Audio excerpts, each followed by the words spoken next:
And welcome to the Midday Show. I'm Jeff Everett. He is Mark Messina. I don't know why I didn't think of this until now. We should have reversed roles. Because you did most of the work today. Well, like research, like you did all this stuff. I know, but what would an intro from you have sounded like? Brilliant is what it would have sounded like. Can we get a little sound? Well, no, I'm not.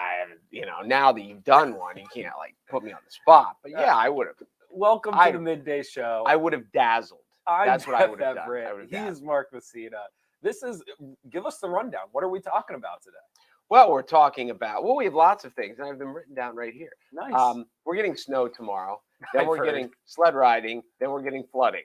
And that is like Saturday, Sunday, Monday as we go. We have I don't know why I saw this, but I saw the Rotten Tomato score from an old movie, and I'm dumbfounded by it. And Jeff's going to explain it to me because I can't figure it out. On our site, we have a 2001 murder of a Lycoming County. I guess he was a teenager at the time that was then found in Columbia County, and an arrest was just made in New Jersey.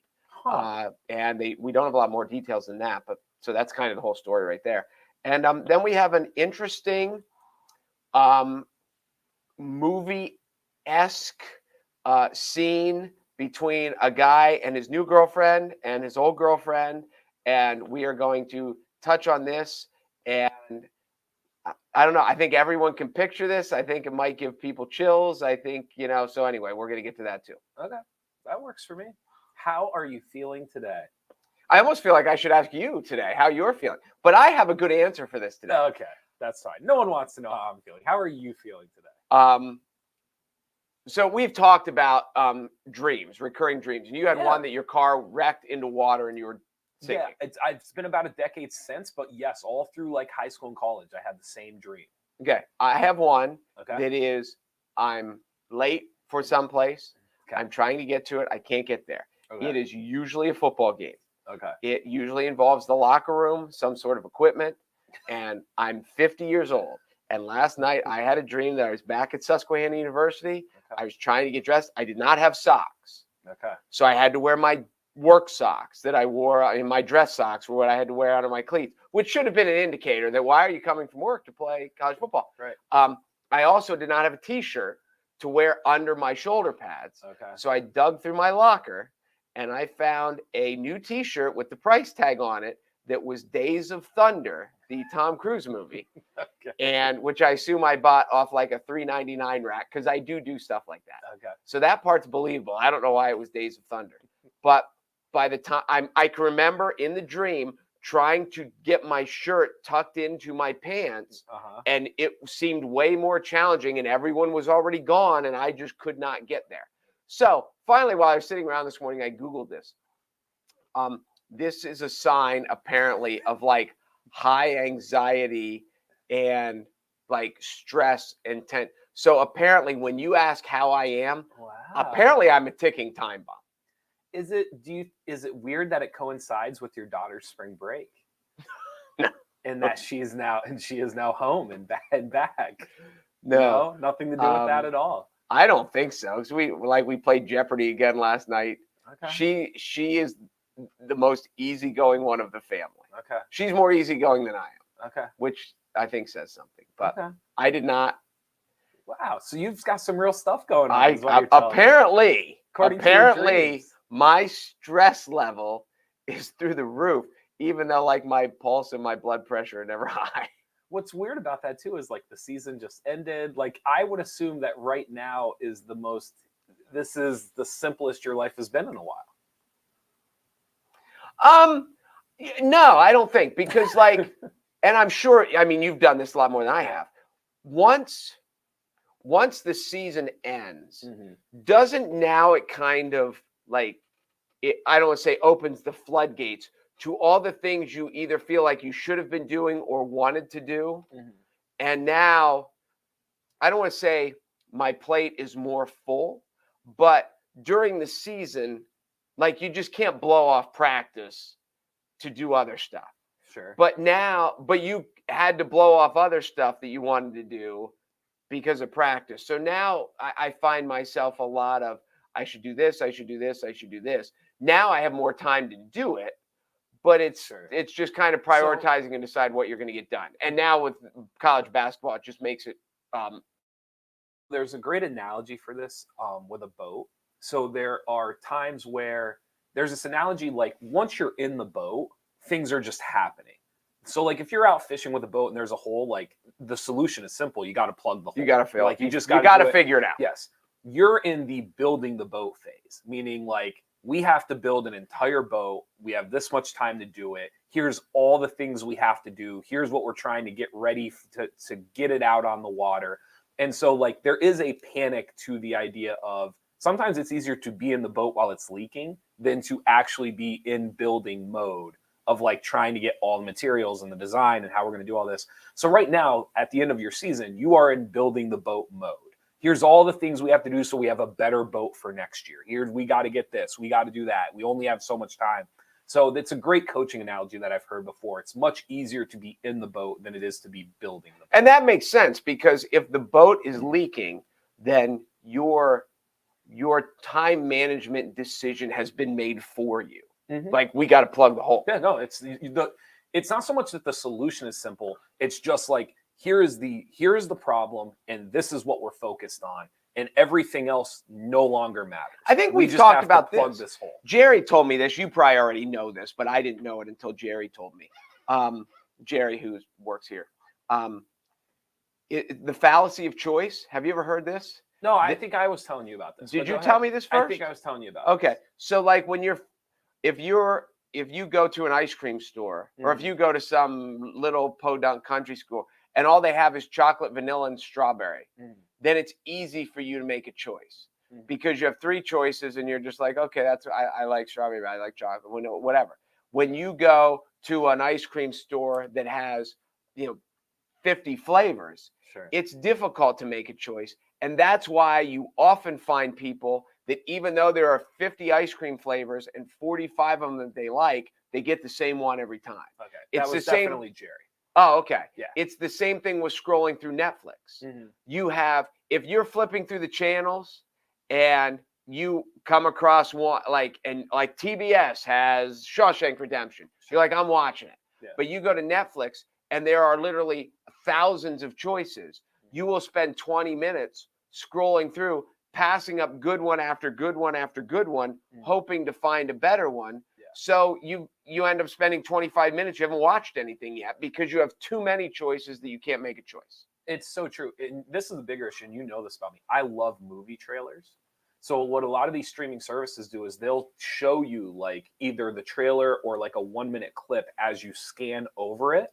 So what happens to me is like I'll be on these streaming services and it's essentially just like 2-minute trailers over and over and over again. So I'll just sit for like 30 minutes just watching like the 1-minute segments and never watch anything. But here's like the scary part about it. I'm content. Well, right. I'm completely okay being in that world. No, I get it. It is equally as entertaining. Kind of. So no, I've been there that you're 20 minutes in and then you're looking at times. And you're like, okay, this movie's 2 hours and 10 minutes long. Do I really want to invest 2 hours and 10 minutes? I saw a thing on that, by the way, too. If you said to someone, I have a 9-hour movie, they'd be like, there's no way in hell I'm watching a 9-hour movie. Right. But now when you tell someone, I have a series, it's 9 hour-long episodes, and they're like, oh, I'll just binge watch it all in one day. Yeah. And you're like, how is that different? It's not different. No. But people do it all the time. All the time. So anyway, I thought that was I don't know how we got to that, but fallacy of choice is something, and I get it. I know this, like the ice cream store analogy works for me because there are a lot. If they just put it on in a cup for you, and here's a spoon and here's a cup and eat it, most of the ice creams are pretty good. Sure. There's probably only a few. Like I think I told you. Do you have an ice cream flavor you hate? I don't love vanilla. Like I get plain vanilla is boring. I just get very little enjoyment from it. But when you have like it works on a sundae when you have vanilla underneath it and all that stuff. Well, your point's gonna be proven because like if you just handed me like a dish of vanilla ice cream, I'd probably enjoy it. But yes, but like butter pecan is the one because I hate the pecans. Okay. It's just like If you give me butter pecan, I may even pass on it, or I'll just eat around the pecans and I'll have a bowl full. But other than that, like, they're pretty good. Yeah. And but it's how many of it, if you went in to the same ice cream store for, once a week for 20 weeks, you'd end up getting maybe 3 different flavors. And when you go away from your go-to, there's a stress level to that. Oh, yeah. Like, I know I love this one. This is my favorite. Do I want to go off the map a little bit? Yeah. And so we go through this with menus all the time, like my girlfriend and I, because she'll try different things, but it's a 50-50 shot. And so a lot of times we'll go somewhere and she ends up eating what I ordered because she didn't like what she got. And she always but then the catch is she'll make fun of me for always getting the same thing. And I'll just kind of smile and look at her and be like, have I ever had to eat your food? Like, have I ever had to figure out the what better to do question now? Is, would she allow you to eat her food? Yes, she would. She would. Is that your politically correct answer? No. This is you're afraid she might be watching. No. Listen, like I say this all the time. We all have flaws.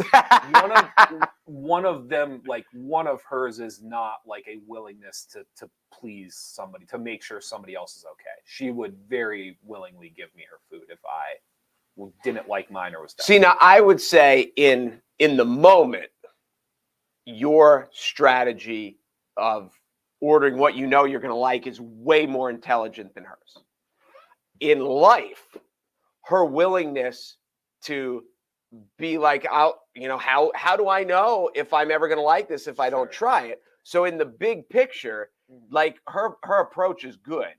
There are going to be moments where her approach lets her down. But in life, that's the question. So it's like, let's say we were going to go to a concert after we ate. Just order something you like, because then you don't. Then it won't detract. We're about to go to this venue. We're about to you don't know if you're going to be able to get to a concession.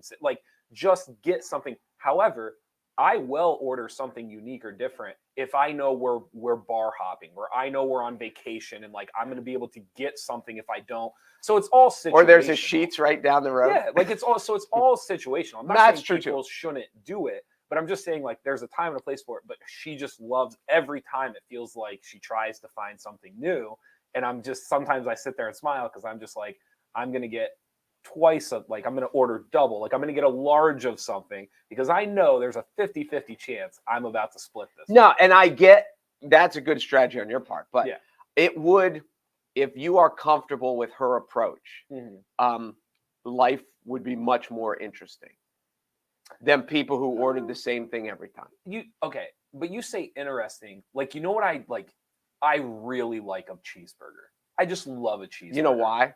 Go ahead. They're delicious. Thank you. So here's the funny part is if I'm on vacation and I'm just trying to enjoy myself, I would argue with you there's nothing more interesting than having a really good cheeseburger. Because I know I'm going to enjoy it. I'm going to like it. And that's all that matters. I don't need to try something new so that it's interesting and I enjoy myself. Yeah, but you just set the stage and you set it for if I'm on vacation. That's like saying if I go to the movies, there's nothing I enjoy more than a big tub of popcorn and a Coke. Sure. Well, sure. But when I don't enjoy a big tub of popcorn, when I'm sitting by the pool, they're just different. There's different scenarios. So I do get. But if it's a Saturday night and you're going out to dinner and it's just there are lots of people that hear her approach of trying something new and it just makes them break out in a cold sweat. Sure. Because to those people, there's a right and a wrong answer on the menu. And I'm afraid to get the wrong answer. So good for her. No, yeah, she's really, really good about it. I can't do that. Depending on where we're at. If I'm at a sub shop, I have lots of options I can go with at a sub shop. Okay. But when I'm at McDonald's, there's 2. Here, I'm trying to think about how to talk about this live. Isn't there also too, there's a safety valve, there's a safety of ordering the same thing or the same, for example, Hannah makes fun of me all the time because if we go out and we have a drink or two or however many, very rarely am I hungover. And I always tell her all the time, I'm not hungover because I'm consistent. I know what I'm drinking. I know how much I'm drinking. And so I just never have like the mixed drink hangover, like you're trying all these other things. Same thing with food. I have very few food emergencies. Very rarely am I looking around for a bathroom or for something, because like I'm consistent. Like I know which foods go down well. Your body has been trained. And so like I do think that, I don't want to say that stuff matters, but there is, like, if you're just trying to enjoy yourself, there is something about consistency that allows you the ability to, like, I've never gone to a concert and had to go to a bathroom because, like, before I go to a concert, I get it. I know, like, I'm not going to eat anything too spicy. I'm not going to drink something that I'm not. So I don't know. Like, I think there's a benefit to consistency that is not talked about when ordering food and drink. Yeah, there's a benefit. Mm-hmm. There's a safety to it. There's a safeness to it. Mm-hmm. But it's also, you know, of all the things that you don't. I'll give an example while you're talking. I was thinking of this. Mm-hmm. I love soft drink. Me too. I've tried to limit myself to one a day. It's probably my greatest vice. Yeah, I'm with you. Yeah. And I love, you know, I mean, I think everyone loves Pepsi Coke. I don't think anyone doesn't love. I love root beer. I love ginger ale. I love Dr. Pepper. Orange is good. Grape is good. Other than diet, I'm not really a diet person, but birch beer is delicious. But when I know that I'm only getting one a day, it is 95% of the time Pepsi Coke. Or if I'm going to go wild that day, it's Dr. Pepper. I have not had an orange crush in 2 years. I never have Sprite, but if you gave me a Sprite right now and said this is the only thing to drink, it would be delicious. Mm-hmm. But I never get it because if I'm only going to have one that day, it kind of has to be the Pepsi Coke. Interesting. Do you have breaking news for us? I'm hoping. Oh, no. I was hoping we had some breaking news. I thought we might have it. You know, for a moment, we had a live studio audience. We did, just for a hot second. For 45 seconds. Do you like tea-berry ice cream? He's back. I love tea-berry ice cream. Tea-berry ice cream is like the frozen form of Pepto-Bismol. As I get older, like just because you brought up sodas, when I was younger, I never liked vanilla sodas. Love it now. Now, yeah. The older I get, the more, like, it was right before the pandemic. It would have been around Christmas time before the pandemic. I had a cream soda for the first time in my adult life, like just a regular cream soda. And I was like, this is amazing. I remember in high school, and I don't know, do they still have Coke machines or have they gone on a nutrition thing? But we had Coke machines in our cafeteria. And when we had practice after school, I would buy a candy bar from like the Spanish Club or something and I would get an A&W cream soda because I thought it was more filling than a regular soda. And it would carry me over until I got home for dinner. But yes, I've gone vanilla. See, you're a cherry Coke, cherry Pepsi guy, and I'm not. I love the cherries, but here's the funny part. I don't like Dr. Pepper. Oh. People find that, yeah, so I really like the cherry sodas, but Dr. Pepper has too much of like a tinge to it. Like, I don't enjoy it as much. I enjoy it more during college football season for some reason. Because you're seeing it every single commercial. I mean, it's great. It's absolutely real. I don't love the orange, the purple, stuff like that. What I do like, and I think we've talked about it before, at like the Cracker Barrels and like different places, they have the old school, just like, it's just flavored soda. Like, it's not even necessarily like a brand. It's just like, here's like orange soda. I really like those. And the Stewart's are all right, but I like the kind of the non-branded, like generic, out of the glass. That's the other thing too. The older I get, the more I appreciate soda in a glass with ice. I never worried about having a glass and ice. And then I got into my mid-20s, and I don't know if it was just like turning 21 and like, I don't know what it was. But like now, ice, glass, pour it in. Like, I'm very pro the ice and glass. I don't know how we got onto this, but have we talked about this? I do not like water out of a glass. You give me water out of a fountain, out of a garden hose, out of one of those orange spigot things you used to at the park, even out of a water bottle, like a squirt bottle, like when on the bench or something like that. But if I'm sitting in a restaurant and I have a glass with ice and poured water, I don't like it. What if it's a plastic cup? It's just worse. glass? Oh, it's worse. When you say glass, you don't mean like the product glass. You mean like a cup. Yes. Okay. I was thinking you just meant glass, and I was like, that is the weirdest Well, thing no, I've I mean, ever heard. just to drink it on Okay. water on ice, I just don't. Like, you go to a restaurant and they pour you a glass of ice water and then you order a drink. Yeah. Like, I will often not touch the ice water. I'll just almost drink never whatever. touch it. But if it's a hot day and you give me a green garden hose and turn the water on, like, I could drink it up like a dog. How many people do you think still drink water from the hose? Let me rephrase that question. How many kids do you think have never had water out of the hose? My initial thought was 0, but now that you said that, I'm probably thinking differently. Yeah.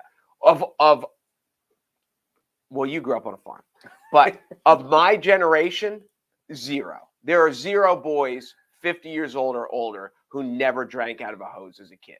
And from your world, I mean, even 35, whatever, there are 0 people who grew up on a farm who never drank out of a hose. Nowadays, you might be right. It might be shockingly high. I think the majority have not. That's sad. I think the majority of kids probably have not drank water out of a hose. And it is on a hot summer day when and then it starts out, but you got to let it go because the water that was sitting in the hose is hot so you got to let that run through until it gets cold. When that water gets cold, it is the most delicious stuff you've ever had. See, water is like vanilla ice cream to me. Like, I don't hate it, but it is just so bland. And and I have friends that swear water has a taste. Like, it has a flavor and it's delicious. And like, I do not get it. I don't. I literally have to force myself. I'll drink Propel and I try to like trick myself. Like, I've got into the body armor stuff lately. Okay. So I have to almost like trick myself to try to get some form of water into my system, because if I just did it off of taste, I am out. I can't stand it. Oh, there you go. That's all I got. That's all you got. I don't even know how did we get there. I always wondered if I just let you, like, you pick the topics and I just let you lead the conversation. I always wondered where that would go or how we do. We're 22 minutes in. How did we start? What did we start with? How did we get there? You're the producer today. Was that off my dream? Yes. Have we even got to the snow? Dream. All right, here's the 30-second snow update. 5 to 10 inches last I saw. But then it's going to freeze. Like, Sunday is going to be cold. So it's going to get warm on Saturday, and then it's going to get cold again overnight. So assuming it all doesn't melt, it will be like Sunday will be sled riding delight. Okay. No school, frozen hills, because that's what you need. You need it to melt a little bit and refreeze.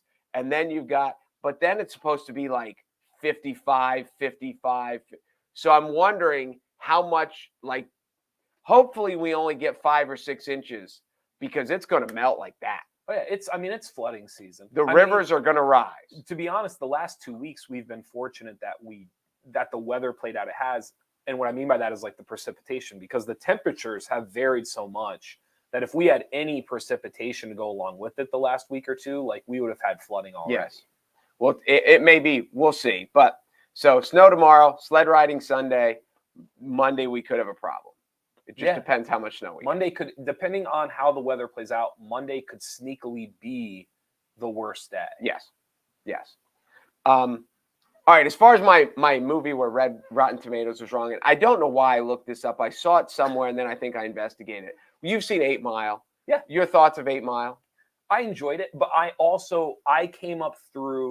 I had the perfect timing of Eminem, meaning that when he was first released, I was becoming a teenager. He swore, he said funny things, so it was like this cool, neat thing to not have. But you couldn't say funny things, so Correct. You thought he was like your idol. The movie's 20 years old, by the way. I didn't realize that till I looked. Yeah, and then so 8 Mile that kind of came near the end of high school, beginning of college, which is, right. And so Eminem just kind of fit into my wheelhouse as I was coming along. So 2002's 8 Mile. So the critics gave it 75%, which is good. Yeah. The audience only on Rotten Tomatoes gave it 54%. Sure. So I'm wondering, because I am not a rap guy. Mhm. I am not an Eminem fan, even though I think I own his greatest hits. Yeah. I loved it. And Well, I don't understand how you could be an Eminem fan. Mm. Like if you hate rap and you hate him and all this stuff, you wouldn't watch it, is my thought. So only the people who liked him or had an interest or whatever would go watch it. And then once you watched it, I don't know how half the people gave it a thumbs down. I don't get that. So this was my simple solution, but now you have me second guessing myself a little bit. I thought the critics are looking at it as art, and thus, they were able to put aside any hatred or anything they might feel about Eminem and just judge the movie for what it is. Whereas I think, like, when you look at America, I don't know if you remember this or not. People hated Eminem. Oh, Like, as much as there was certainly a group of people that adored him and he was speaking to them and he was, really fighting for them in a way, there is many more Americans thought he was devastating to the culture of America. He is not a positive looked at figure for a lot of people. And so when you gave the audience score, I was not surprised that it was lower than the critics. But your point is that those people just wouldn't have seen the movie. Yeah. That doesn't mean they wouldn't have voted on Rotten Tomatoes. Oh. So did people just say they hated it and never? That's possible. Yeah. I hadn't thought of that. Because I'm trying to think. Here's a good question. Try to think of people that didn't necessarily do anything legally wrong that were more hated than Eminem. Can you, when you think about No, I get it. 90s, You're talking about the people like the Howard Sterns. Yeah.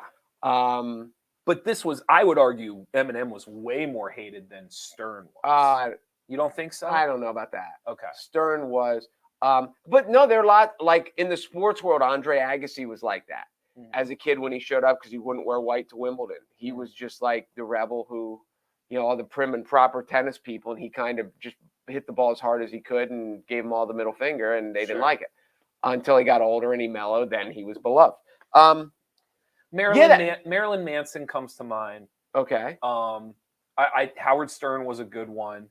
I'm trying, so to me, as an audience, 50 sounds about right. Because I think at that time, in America, he was as divisive. You either loved him or you hated him. The thing, too, in the movie, he was great. He was really good. Brittany Murphy was really himself good to a degree and all that stuff. I get all that. But I think it was go ahead. I was just going to say, I am shocked. If you'd have said the critics gave it 54% and the audience gave it 75%, I could see that. Because sometimes critics are a little, but I'm just shocked that the audience didn't like it. Part of the reason I'm shocked is because I liked it so much.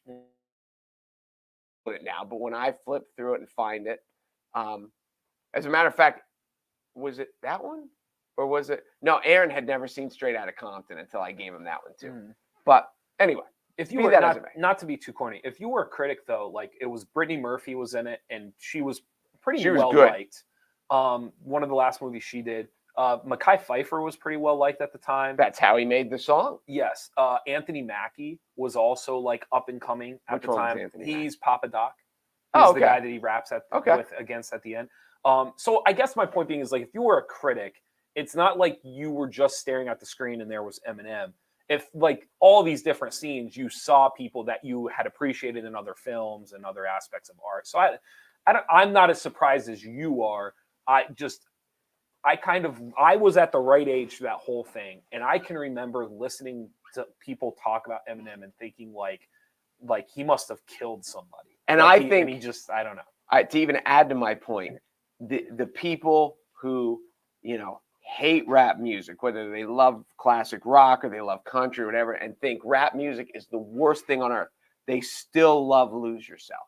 Sure. And that is one of the most universally beloved movie songs of, at least of this century, but of a long time. It is a great song. Yeah. And that, I would think, would just add to the enjoyment.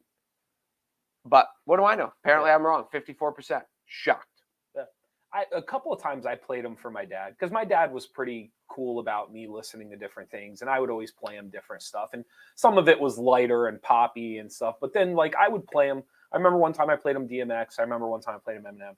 But I played him a couple of Eminem songs off of his third album, and like there's In the Moment and a couple of these different ones that are just like deeper, like real conversations about like his journey and what. And my dad, after that, I think he kind of got it. Like he would never listen to Eminem, but I do remember being in the car listening to it and him like kind of nodding along and being like, that was deep. And like, so I think Eminem is very easily misplaced out of context. I think it's easy to hear a lyric or two and think this guy's a jerk. But if you get into some of the deeper cuts and deeper stuff, like, I don't know. I think he spoke much better than what people think at times. He had some awful things and some awful songs that he rapped about, but he had some songs where he was really talking about stuff that nobody else wanted to talk about. Well, he was an angry little dude. But there's no doubt about that. But this is the irony of it. There is in hip hop now, you can talk about your emotions, you can talk about your feelings, like you can talk about suicidal thoughts, like you can talk about all the emotional challenges that really Eminem was talking about in the late 90s, early 2000s. It's just back then you can't talk about that stuff. What if the kids hear it? And the irony is like, no, he was saying all the things that kids were already thinking. He was saying all the things. He was giving them an outlet in a way. Now, don't get me wrong. That's not what every song was about. Right. But I'm just saying he was doing some stuff that now in hindsight, he would be like, people would reward him for some of the songs he made today. That back then it was like, I don't want my kid talking about suicide. I don't want my kid talking about his emotions. And so it's I think much higher of him than most people, but I'm also very willing to admit, like, I get it. Like, I understand why people didn't like him. You know who didn't think highly of him? Who? The 46% that didn't like 8 Mile. Isn't that the truth? Yeah. It's a good movie. I enjoyed it. No, When's the last time you've watched it? Not within probably the last year. Oh, really? I bet you it's been a while. I bet you I haven't seen it in over 5 years. It's been a long time. It's still good, man. I'll have to pull it up. I'll have to pull it up. What else you got for us? All right, the last one. This is straight. Speaking of movies, this is straight out of the movie. We have a story on NorthcentralPa.com about a guy in Bloomsburg and his girlfriend who were laying in bed, and they woke up to see his ex-girlfriend standing at the foot of the bed. And this is so creepy. I forgot about this one. You were talking about it at the beginning. Apparently, her line was, "You two look comfortable," and apparently, then they chased her out of the house, and but whatever. So, it just sounds like a movie scene. Sure. It just 100%. And I guess you would have to know whether it's a girl or a guy, whoever's standing over you, you'd have to know their mental makeup as to how scared you are in the moment. But just imagine you laying in bed with your girlfriend and you wake up and her ex-boyfriend is standing at the foot of the bed. Yeah, it's pretty creepy. Your initial thought is like, this could be the end. Sure. Oh yeah, absolutely.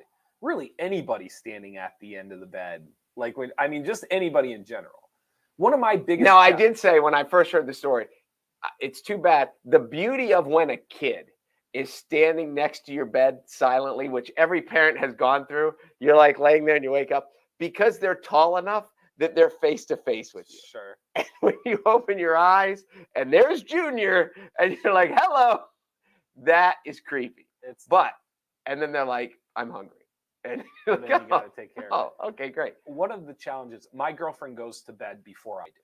Like we have different. Because you never go to bed. We just have different schedules and sleep schedules. And so one of my challenges on a nightly basis is going up the stairs. And not waking her? And trying to not only not waking her, but here's the bigger issue.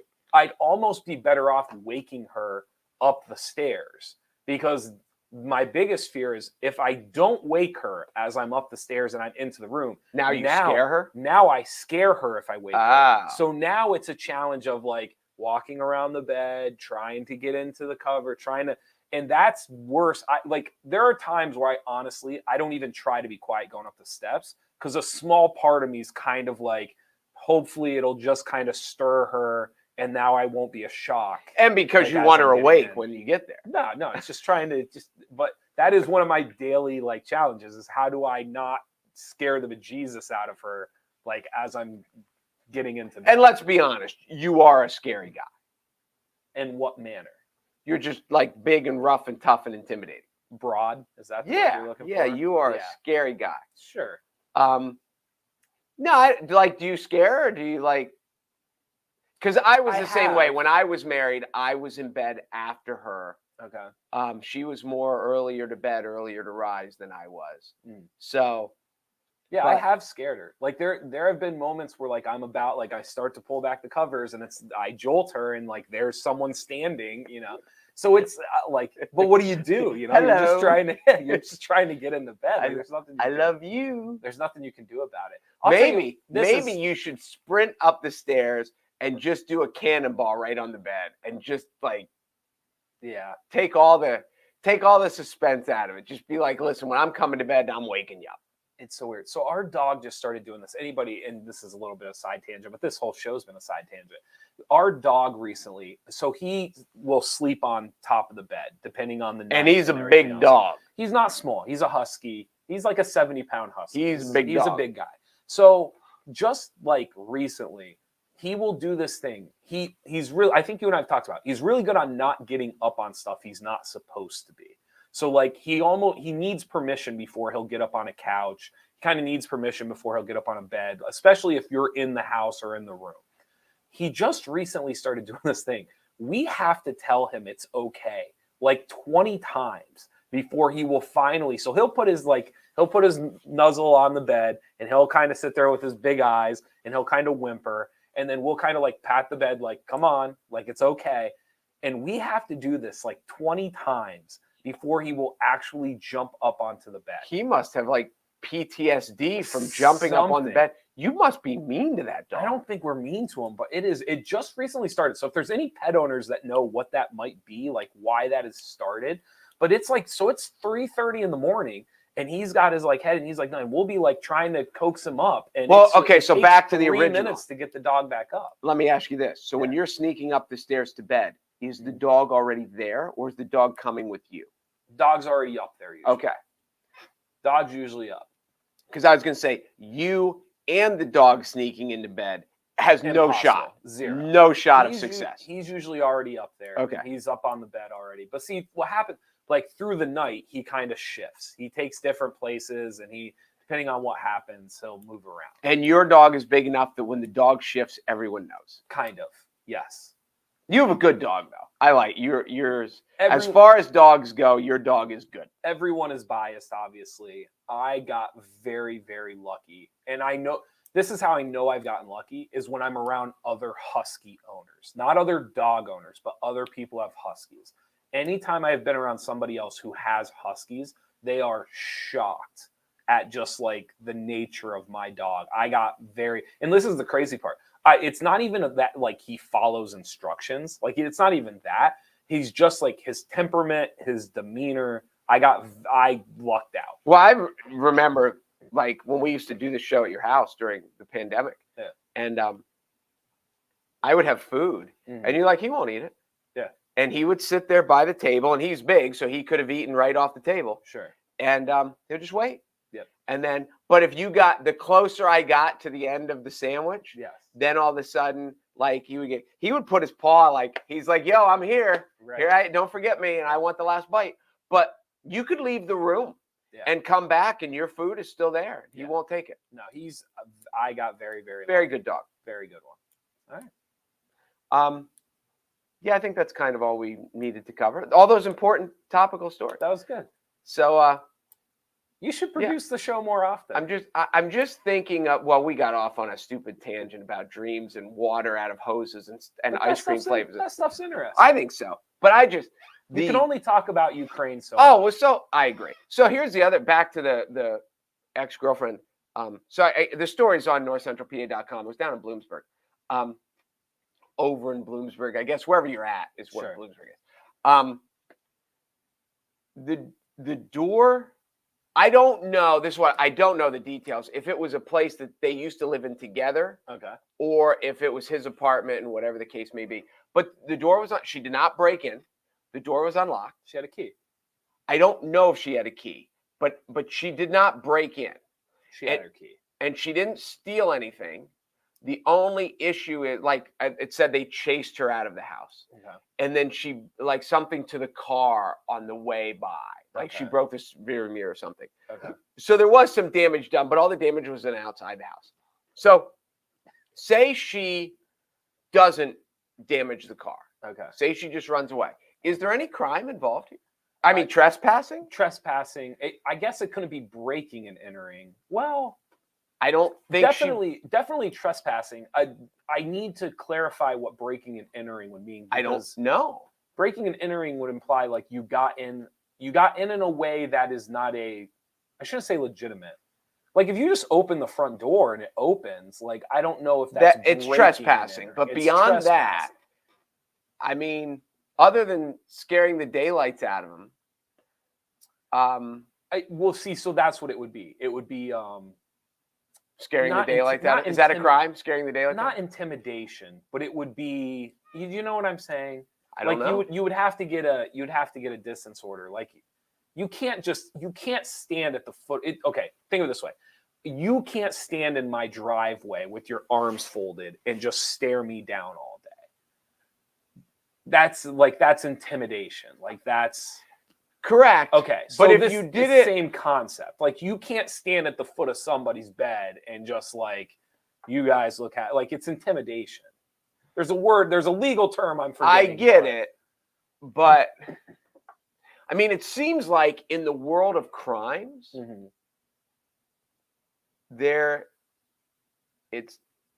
so what you're there's saying not is much of a crime there. So there is something. You're saying it's more effed up than actual illegal, is what you're saying. Yes.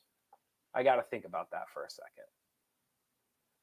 There's something to the idea of a person's bedroom and that you are just going to like place your claim in it that feels, if I'm not, illegal is the wrong word. It feels deeper though. There's another penalty of the law there that goes beyond trespass. It also speaks of like motive. Yes. Because maybe, and just to play devil's advocate, maybe she didn't know. I don't know how serious the new girlfriend is. Maybe they're not that serious. Maybe it's on to get off. Maybe she wasn't expecting the girl to be there.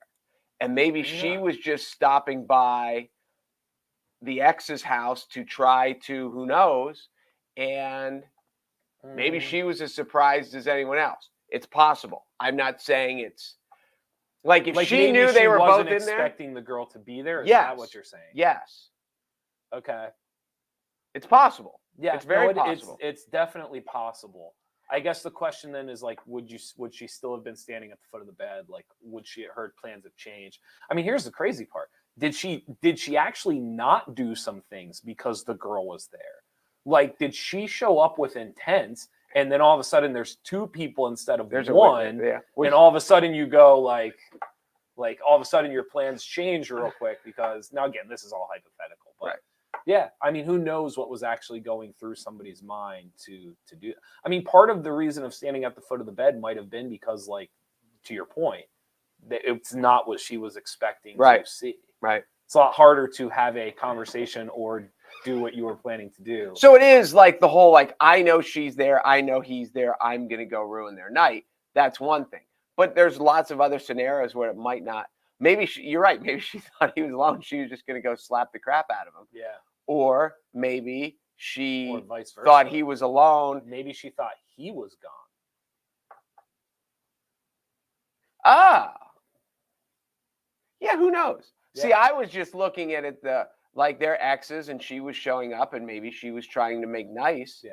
And then got angry when she realized her opportunity to make nice wasn't there because I don't know. But either way, I think every person that hears this story immediately sees a movie scene of someone standing at the foot of the bed. I'm trying to think if I don't think I've ever done anything. Like, I'm trying to think like the worst thing I've done to an ex. Like, what's like breakups are messy. Like, breakups in general just suck. So there's always like messy things and stuff like that. But outside of like the general breakup, like I've never destroyed someone's stuff. Like I've never not returned something. I was just thinking of things you said in the heat of the moment. You know, like I'm sure everyone, like when they're breaking up, says stuff in the heat of the moment. But like I don't think I've never, let's put it this way. I've never felt dissatisfied after the breakup, in the sense of like, that wasn't good enough. They got the better end of it, and so I have to do something. That you have to, more. retaliate. Like, there has to be something deeper than this. I'm with you. The ability to just kind of like evaluate and walk away, and just like there doesn't have to be a villain. There doesn't have to be. There's not winners and losers in breakups. It's just like, so yeah. I've never had a. You don't think there's winners or losers in breakups? That's a good question there. No. I disagree, because I have been losers in breakups and I have been the winner. So I disagree with that sentiment. Well, I have been on both ends of that. Okay, that's. They're too vindictive. Breakups are too vindictive for there to, I'm not saying always, but they're too vindictive for there to not sometimes be a winner and sometimes be a loser. It's messy. And when it's messy, it's very rarely is it even when things are messy. But just because, so is there a winner and a loser just when one thing is messier than the other side? Like, I mean, there has to be a winner or loser, just in the sense of like your own mental peace or serenity, right? Like, whether it's timing or situationally, like somebody is better off than the other person. Well, listen, when they walk away. Okay. Yes, certainly there are all kinds of relationships, whether it's a personal relationship, a job relationship, or there are people who, once they have moved on, are way better off than where they were in their past, whatever it was. Sure. I don't disagree with that. But the whole, like, I'm breaking up with you, you breaking up with me, like the immediate exit strategy, what you say or what you do. I mean, I guess you can do a lot of things that makes you the loser or makes you look like a bad person, but there's nothing, I don't know. People, when people break up, they spend too much time looking at their ex, thinking about their ex, trying to make their ex's life worse. Yes. And I think that's kind of the point I'm making. When you get to that level, you can't, there's no winning and losing in the, I'm trying to make my ex's life worse. No, but very clearly someone is losing. Okay. I get what you're saying. Yeah. Listen, I'm not, again, like I said to you, I've been on both, and I'm telling you, I have lost breakups, I have won breakups. Like, there's a winner. Give us an example of both. I want names. I want names. I don't know.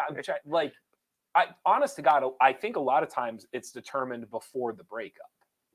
I think a lot of times before the breakup, it's very clear to tell there's going to be a winner or a loser, because there's going to be somebody who is ready to move on, or somebody who is okay with it, or somebody who just has been treated unfairly, and now they're going to be able to like see that for the first time. Like, somebody's winning and someone's losing. I'm telling you, every situation is different. And listen, every once in a while, sure, is it even? Well, absolutely. But okay, the more you say it, the more I'm coming to your side. There's always someone who's, one person is happier about the breakup and one person is less happy about the breakup, without a doubt. Sure. Without a doubt. But happy helps. It doesn't necessarily declare the winner.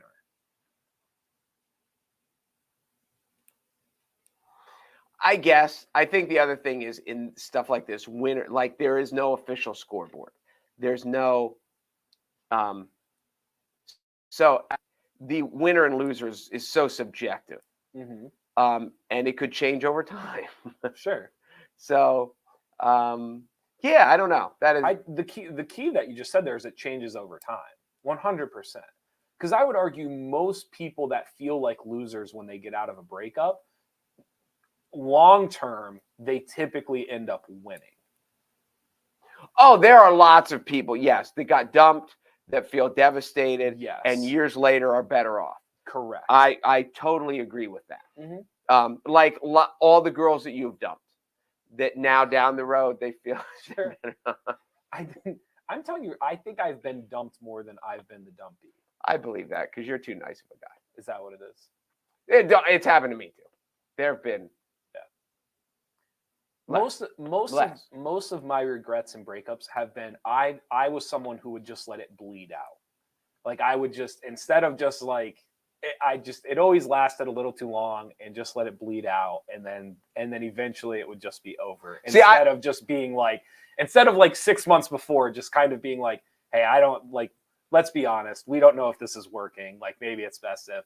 And instead, like I would just let it bleed out. And those are like my biggest regrets. Like I regret letting it bleed out. See, it's funny because I have a buddy who I just reconnected with through email. He finally responded to an email. And he used to say, like, you're too picky. You make decisions too quickly. And I was like, but I could tell it wasn't going to work. And he's like, it's been 6 weeks. Yeah. And I was like, yeah. And after 6 weeks, I could tell you why it wasn't going to work. So what am I doing? And he was like, well, you should have. I was like, no, it's, I'm not, once I know it's the wrong path, I'm not following it down just because it may turn out to be, because it's not, because it's, so yeah, that is it. We were on opposite ends of that. Sure. He said I would cut too early. You said you would hang on too long. Yeah, just let it. And either way, we just created heartache all over the place. Oh, absolutely. I mean, breakups are just so, this is the other part of it too. Like, I don't know if this gets enough. Like, people don't talk about this enough when it comes to breakups. There is. I'll bet Eminem talked about it. He probably did on his third and fourth album. There is this idea. I actually think breakups, in a weird way, breakups are like a bell curve. And what I mean by that is, like, they're actually easier to break up in the middle than they are to break up at the end and at the beginning. So what I mean by that, like, when you break up at the beginning, you're in. No, stay with me. I'm trying to figure out where you're going. Because at the beginning of the relationship is infatuation. Like you are never more involved or into or obsessed with the person than at the beginning. I refute anybody who wants to dispute that. That's fine. Infatuation is so because they haven't figured out your issues. That's correct. Like absolutely. Amen. Like you're just not as flawed yet. Like it's just the reality. Oh, you are. They just don't know. They just don't know it. So like that, like the initial, like the 1 month breakup, like the 2 month breakup where like you think you found somebody and you didn't, that's like really brutal. And then at the end of it, it's just the investment. Right. Like it's just you've invested all this time and everything else. However, there is this weird middle. You're saying there's the sweet spot. There's this weird middle where it's like the infatuation is kind of worn off. However, we also haven't invested all this time. And if we can just come to grips and come to terms with the idea that like this isn't going to work out, that's where but the problem is most breakups don't end there. They end at, they go on too long that there's an investment, or it's right at the beginning, like when someone cuts bait. Are you saying that the sweet spot is right around 8 months? I'm saying that there's a very clear sweet spot for breakups that most people miss the window of, is what I'm saying. And you've hit that window several times. I'm not saying I have or haven't. I'm just saying, in my opinion, there's a window there. No, I get your philosophy makes a lot of sense. I'll go to my grave saying the worst breakup is like the short breakup. Like I have seen people devastated after hanging out with somebody for like a month or two because like they just haven't, like you said, they're not flawed yet. They're still perfect. They are still so infatuated and it's new and it's fresh and like they truly believe they found something.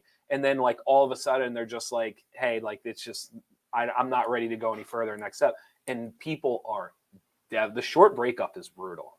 It's not talked about enough. Really brutal. Interesting. I'm not disagreeing with you either. That's just, I hadn't thought of it. People think don't get me wrong, the long breakup's messy more so than brutal. Yeah, the long breakup is logistical. Yes.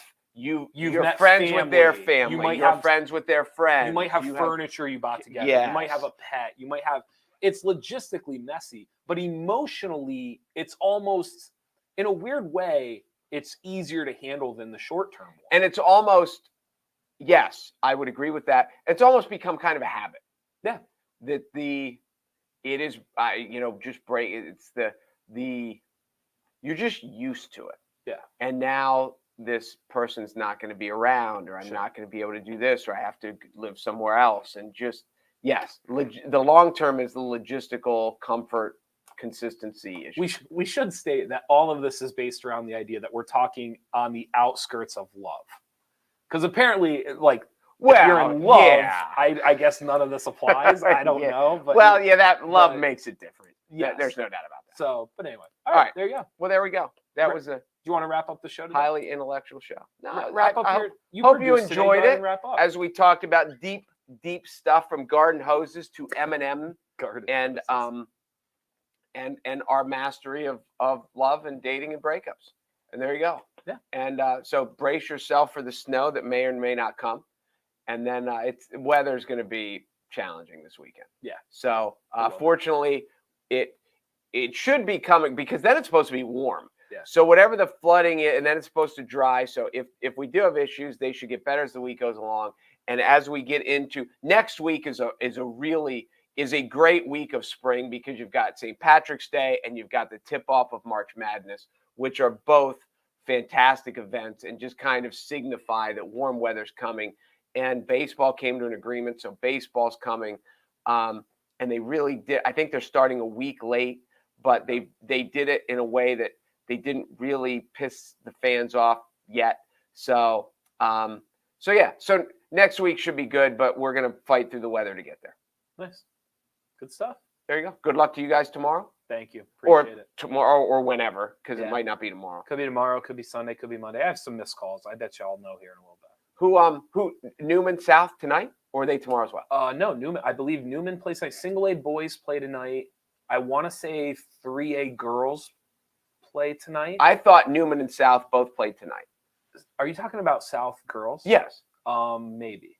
I don't know about 2A girls. I know Single A boys are playing and 3A girls are playing. Okay. So 2A girls is possible too. Okay. That's what I thought, but I'm just guessing. I could be wrong. Okay. Because then who else we got left? You guys, Lewisburg. Yes. Lewisburg boys who play tonight. Okay. Loyal Sock boys. We have Newman boys. We have Southside girls, Mount Carmel girls, Southern Columbia girls. Central Mountain boys are still going. I believe are still going. They are still going. If I forget someone now, I'm gonna. I think that's about it, and I can't remember when Central Mountain goes again. Oh, you know who else won? Who? Athens boys. Who'd they beat? Athens boys. I believe they won by 1 point. I think it was like 41-40 or 43-42. It was a 1-point game. Here's what's crazy for them. They beat Shamokin 41-40 in the semifinal. Yes, I'm pretty sure they won their first. I'm going to double check that to be sure. Here's what's crazy for them, because this is what a lot of people don't know. The brackets aren't always even as far as East-West as the number of teams. So sometimes East teams have to go into the Western side of the bracket. Okay. Which, depending on the you might get a level you're break. at, it can be easier. You avoid Philly, Right. you avoid Harrisburg, you avoid Scranton, Wilkes-Barre. You're much better off most years playing in the Pittsburgh side of the basketball bracket. Anyway, I believe Athens is one of those schools that got moved over to the Western side.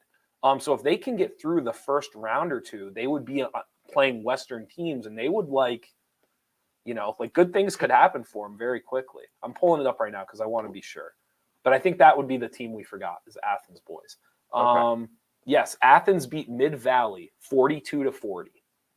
And they beat Shamokin in the second round of playoffs 41-40 up at Williamsport. Yes. So now they are going to play Archbishop Carroll out of Philly at Shamokin Area High School, and that should be tonight.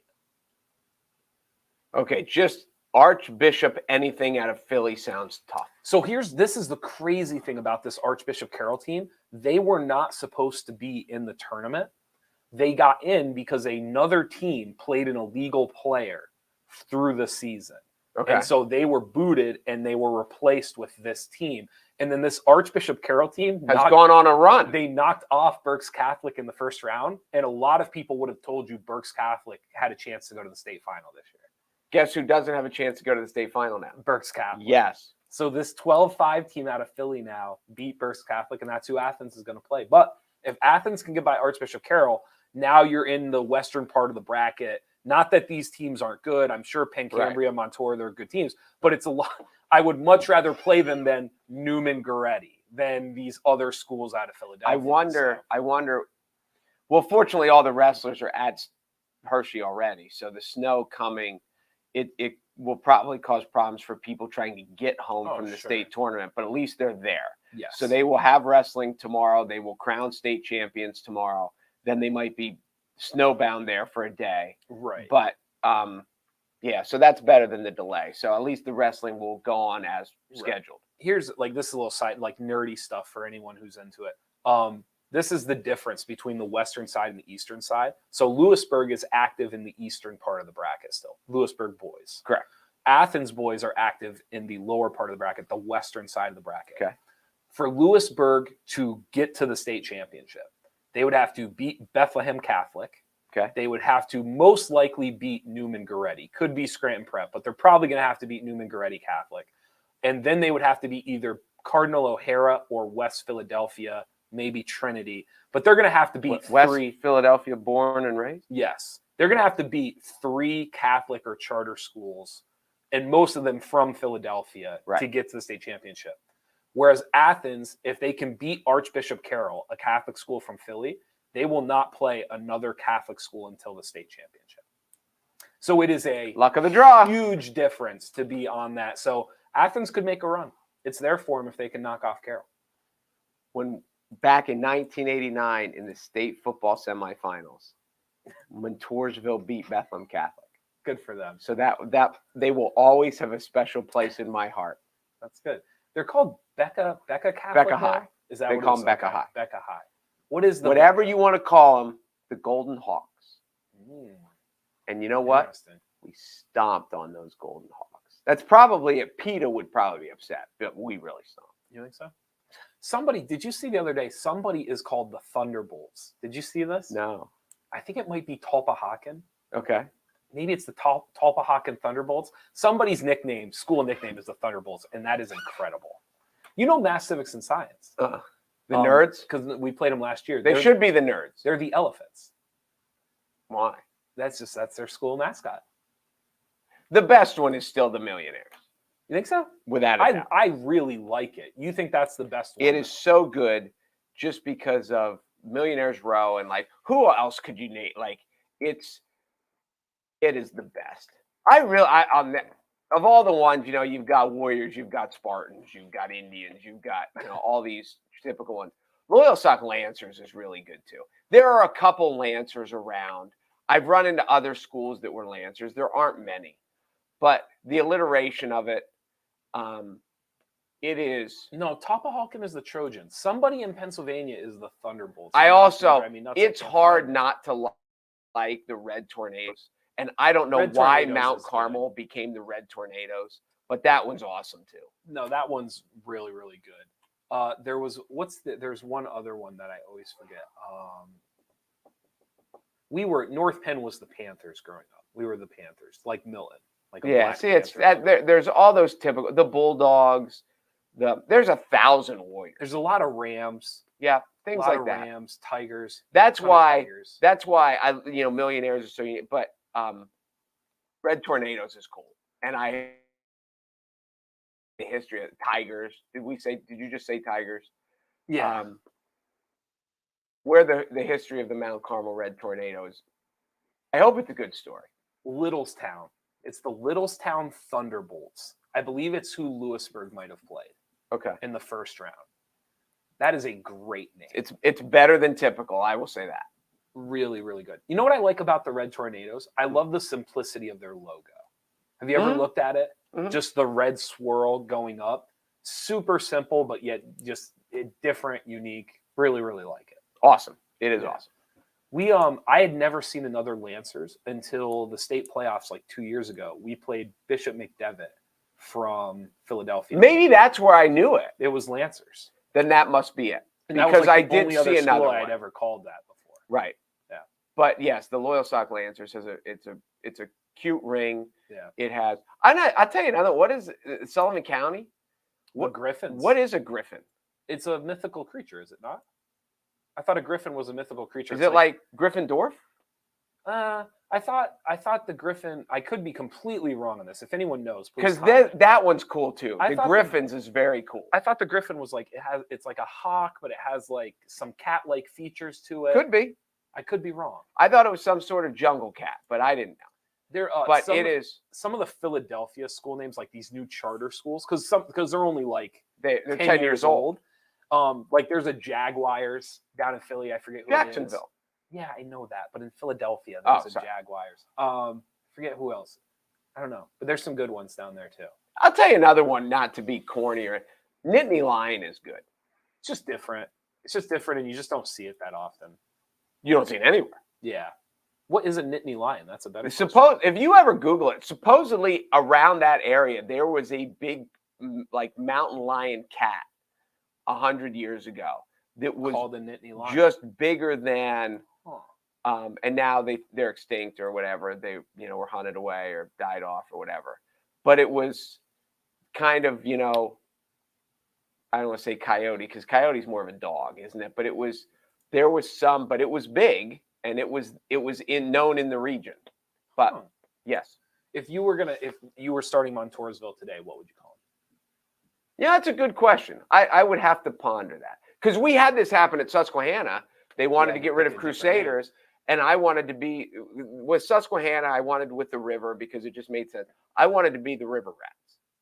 Okay. And growing up here, it was just the term for people that always, you were a river rat. Sure. But it didn't have, I don't know, it didn't have a negative connotation. It was just like, or you're a river rat. Sure. So I wanted, and I knew that like we would be the only school in the country that was the Rats. Sure. Like, wouldn't that be awesome?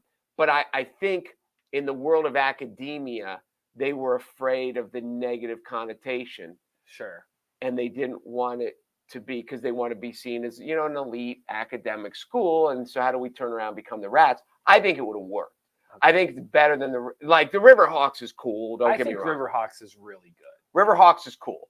I think River Rats would have been cool too. But maybe you have to have grown up by the river to get it. Sure. Because, people here, anyone's like, hey, he's a river rat. Okay. It's just, so I don't know. But anyway, be that as it may. I would have to think about that. If we could come up with a new name. Interesting. Be interesting. I don't know. Probably going to have to come up with a new mascot at some point. Oh, because we're the Warriors? Yeah. Wouldn't shock me. Yeah. At some point. Yeah, probably sooner or later. You're right. A couple of high schools that'll probably at some point. But see, that's the funny thing. Some of the high schools, I'm surprised more high schools don't change their name just like as like a rebranding. But also like I know there's like an alum. But see you like you wince. For colleges, I get it. Like branding, alumni, donations. I totally get that aspect of it. High schools, like I don't know. Like I don't think the rebranding would be that awful. I don't think people would. I do. I think there's a lot of. I mean, there are lots of people that I went to school with at Susquehanna that won't buy anything that says Riverhawks because we weren't Riverhawks. We were Crusaders. Mm-hmm. So it is to an outsider, the fact that Marquette is now the Golden Hawks instead of the Warriors. Mm-hmm. Nobody cares. It's just a name. But that St. John's is now the Red Storm instead of the Red Men. Okay, nobody cares. But if you went to St. John's or if you went to Marquette, it would be different. Just like, are you old enough to remember that Syracuse was the Orange Men before they just became the Orange? But weren't people always kind of called them? They were just the Orange. But they were the Orangemen. Syracuse Orangemen. See, obviously I'm biased. I still think the Tar Heels is great. Is incredible. But that has a legendary, like that's local appeal to it. Absolutely. No, there are some that are way better than others. I like when the colors tied in. Like red tornadoes. Like Mount Carmel is the red tornadoes. Like I wouldn't want to be like the maroon Lancers, but like I do like it when there's kind of like a tie-in to the colors. I had a coach bring this up one time, and he coached girls sports. And he did not like the fact that they were the lady whatever. Sure. So if you are the Southern Columbia Tigers, yeah, why is the girls team not just the Southern Columbia Tiger? I mean, I'm sure they can be. I think a lot of it just comes down to branding, separation. Like when you go to a website, how do you differentiate between the boys and the girls? You put boys or girls. Correct, but that's the issue. The issue isn't so much that it's the lady tigers. The issue is on the other side. It's not the like boy tigers or the gentleman tigers, or that's the issue is that one is labeled and the other is not. That's the real kind of how do you even that out? To me, that's the issue. No, I get it. But like in nature, if you're at the zoo, you don't say, look, kid, that's a tiger and that's a female tiger. No, like yes. They're both tigers. Correct. So that the argument is why. So I just told you. No, I get you're just saying for marketing purposes and for I went one step further though, because what I'm saying to you is that the issue isn't that they're the lady tigers. The issue is that the boys are just tigers.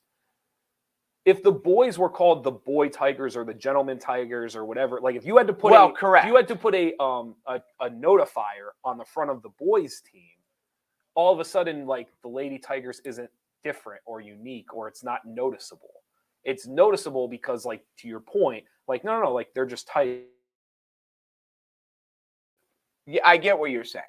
That if that's the problem, that the boys aren't, that it's just the Lancers and the Lady Lancers. Because if you reversed it and it was just if you just had the Loyal Sock Lancers and then you had the Loyal Sock boy Lancers, right? Everyone would be like that. Like that's stupid. That's stupid, right? So I totally agree. Like I get it, but it's the notifier is the and now that we've gone way too long, there are lots of references in life where like.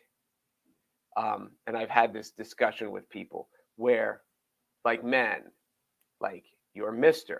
When you're 12 years old, you're Mr. And you're Mr. for the rest of your life. But women are Miss or Mrs. or Ms. And it depends on their marital status. Mm-hmm.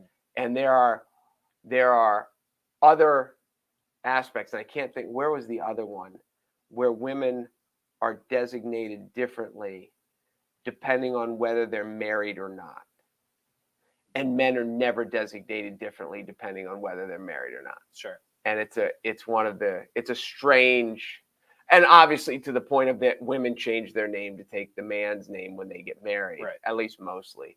So anyway, this is just another one of those where like the guys are this, the women are the lady them.